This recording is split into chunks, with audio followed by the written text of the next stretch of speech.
Muy bien, estamos de regreso junto al pastor Reinaldo Helbig, que con mucho cariño él está transmitiendo sus percepciones acerca de la lección de la escuela sabática en relación a la esperanza frente a la muerte. Pastor, estábamos a punto de leer justamente el versículo 14, 15 y 16 de 1 Tesalonicenses capítulo 4. Si fuera tan amable en leernos, y allí vamos a regresar al pensamiento anterior que dejó en el bloque que hace un instante pasamos. Porque si creemos que Jesús murió y resucitó, así también traerá a Dios con Jesús a los que durmieron en Él. Amén. Por lo cual os decimos esto en palabra del Señor, que nosotros que vivimos, que habremos quedado hasta la venida del Señor, no precederemos a los que durmieron. Porque el Señor mismo, con voz de mando, con voz de arcángel y con trompeta de Dios descenderá del cielo, y los muertos en Cristo resucitarán primero. Qué hermosura. Los muertos en Cristo. Qué lindo, ¿no? Amén, amén. Qué lindo. Una frase fuerte, el que está durmiendo. Me gusta esa frase. Sí. Porque cuando despedimos a un ser querido, ir a la antesala de espera. Yo cuando tenía a mis chicas que eran pequeñas, tuvieron que despedir a un abuelo mío, y entonces dice, ¿cuándo vamos a visitar a la sala de espera del abuelo?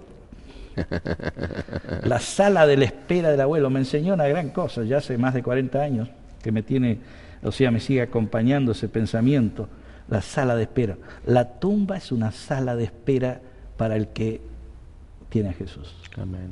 Es algo maravilloso. Por eso en Primera de Corintios, no sé si quiere leer usted, pastor, ese versículo. ¿Cómo no? Primera Corintios del capítulo 15. Sí. Hay un texto muy lindo allí, en el versículo 20 al 23. Sí.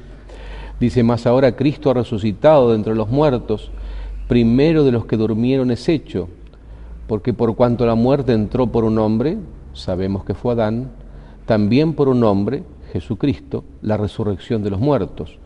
Porque así como en Adán todos mueren, también en Cristo todos serán vivificados. Y aclara, pero cada uno en su debido orden. Cristo, las primicias, luego los que son de Cristo, en su venida. Qué lindo, ¿no? O sea, una de las grandes preguntas, ¿cuándo, no? ¿Cuándo será eso, pastor? ¿Cuándo será que reveré a mi ser amado? En su venida. En su venida. Pablo, interesante, en la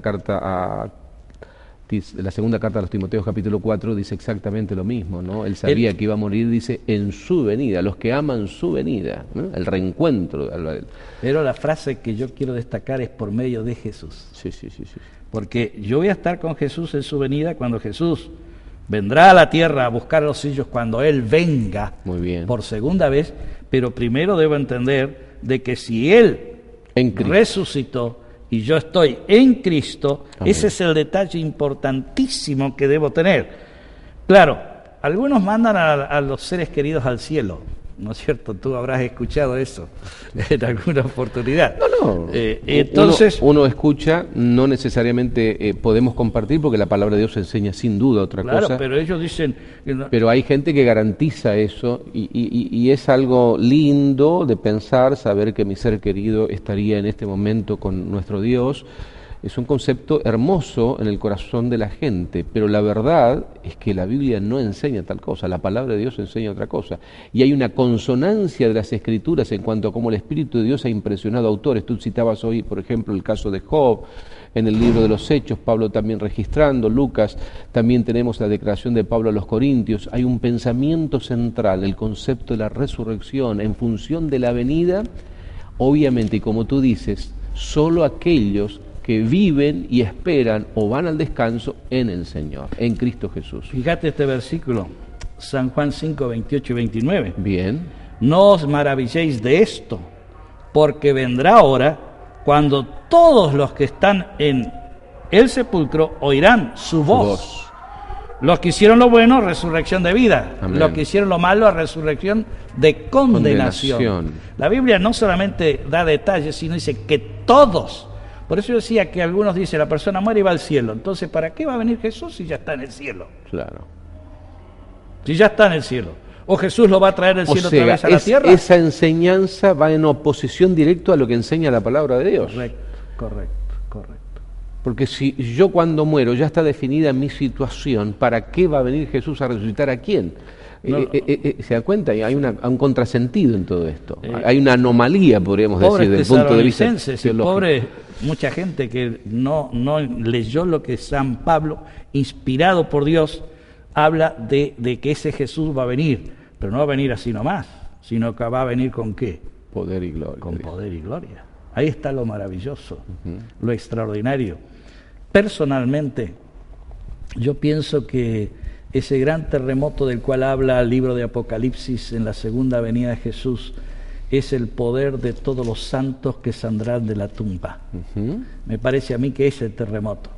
Pero lo maravilloso será, yo me pongo a pensar y quiero agregar algo, quizás, cuando aquellas mamás, o quizás tú que estás escuchando y perdiste un ser querido, ponte a estudiar este tema. A lo mejor perdiste un ser querido y Jesús, perdiste una criaturita inocente y tú estás preocupada porque la perdiste. Sigue viviendo tomado de la mano de Jesús. Esa criaturita está durmiendo y cuando Jesús venga, el ángel la traerá y te la entregará a ti. ¿Qué será eso? Tu hijito está durmiendo y Jesús te lo va a entregar. ¿No será maravilloso? Amén, amén. Es muy interesante. Me estaba recordando San Juan capítulo 6, tú leíste el capítulo 5. Hay como 4 o 5 pasajes allí que hablan sobre Jesús en forma directa, hablando de la resurrección. Por ejemplo, el versículo 39, 6:39, y esta es la voluntad del Padre, del que me envió, que de todo lo que me diere no pierda yo nada, sino que lo resucite en el día postrero. Qué extraordinario, ¿no? Y en el 40, y esta es la voluntad del que me ha enviado, que todo aquel que ve al Hijo y cree en Él tenga vida eterna. Otra vez ese nexo de creer en Jesús, en Cristo, y yo le resucitaré en el día postrero. Amén. Y dice el versículo 34, ninguno puede venir a mí si el Padre que me envió no le trajere, y yo le resucitaré en el día postrero. Extraordinario. Son temas maravillosos. Extraordinario. O sea, querido hermano, querido amigo, querido oyente, la muerte tiene solución. Cristo vino a resolver el problema de la muerte. Y la garantía de que ha sido resuelto el tema de la muerte ha sido la resurrección de nuestro Señor Jesucristo. Su ascensión, su mediación, su intercesión es lo que nos garantiza. Pero tenemos que estar en Cristo Jesús. No hay forma de que haya resurrección a menos que tú y yo estemos en las manos de Dios. Y mi querido amigo, está en la justicia y la misericordia de Dios. Una pregunta, pastor, que a veces inunda el corazón humano. ¿Y aquel que no conoció, pastor? Yo cuando estaba en Amazonas, entre las comunidades aborígenes, Rondón y Acre, esos lugares increíbles en medio de la selva, gente que jamás escucharon hablar de la palabra de Dios, jamás conocieron las cosas de Dios, comunidades aborígenes viviendo prácticamente analfabetas en medio de la selva, y yo los veía vivir, nacer, morir, sin esperanza y sin Dios, aparentemente, humanamente hablando. ¿Qué pasa con ellos? ¿Hay esperanza para ellos? ¿Cuál es la respuesta que podemos dar frente a aquel que dice, bueno, pero mi padre nunca fue creyente y murió? ¿Hay esperanza para él? Yo pienso que a lo mejor... ¿Cómo evalúa Dios esto a la luz de la revelación, del juicio de Dios? Esa persona, si ella vivió de acuerdo a su conciencia, a lo que ella conoció y a su conciencia, su ley es por conciencia, dice Pablo. Nosotros algún día podremos saludarla si vivimos cada día tomados de Jesús, ahora Amén. Que conocemos. Amén. Aquel que no conoció, Dios no le va a pedir lo que no conoció. Claro. Pero sí sobre lo que entendió que era correcto y fue fiel a eso, ¿no? Correcto. Yo creo que es... Hay mucha gente sana que uno conoce a veces en el campo, ve personas con principios y valores. No conocen la palabra de Dios, pero se rigen por conductas correctas. Y son fieles a esa corrección, son personas de palabra, y de repente fallecen en esta vida y no tienen la oportunidad de conocer las cosas como tú y yo, y tenemos la oportunidad de hacerlo. La pregunta será que Dios será igual a unos como a otros. Dios en el próximo bloque, pastor, porque el tiempo se nos está yendo. Yo sé que esto motiva mucho y da lugar para muchas inquietudes. Gracias, enseguida regresamos.